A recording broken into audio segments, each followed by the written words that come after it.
बलांगीर जिला टिटलागढ़ ब्लॉक अंतर्गत बहुलपड़ा पंचायत ठारे आम ओडिशा नवीन ओडिशा तरफ सचेतनता सभा आयोजन हो जाइए। उक्त सभारे बहुलपड़ा पंचायतर सरपंच श्रीमती उर्वश्री घिबेला सभापतित्व करथिले।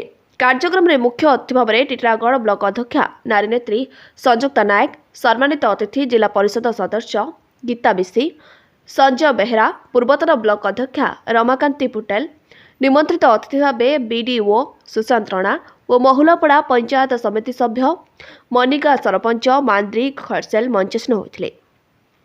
उक्त सभारे नवीन पट्टनायक विकास को नहीं समस्ते किपर भाव में लाभ पाइबे ताहा आलोचना करुवा चर्चा होता। सभा को अंचल शिक्षक वृंद, सरकारी स्वास्थ्य विभाग कर्मी, अंगनवाड़ी कर्मी, आशा कर्मी, कृषि विभाग में कार्यरत कर्मी, एसएचजी महिला माने उपस्थित रही निजर भूमिका तुलाई सभ्य माने परिचालना करी शेष करथिले।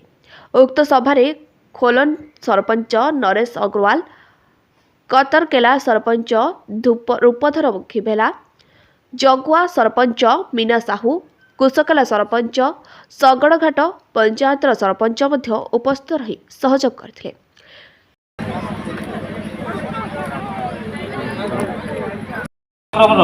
सचेतनता शिविर कार्यक्रम में उपस्थित आमर मुख्य अतिथि आम टिटलागढ़ ब्लॉक अध्यक्षा श्रीमती संयुक्ता नायक, ता संगे संगे सम्मानित अतिथि श्रीमती गीता बिसी, जिला परिषद सभ्य 7 नंबर जोन, तत्संगे संगे आम गहन अच्छा सम्मानित अतिथि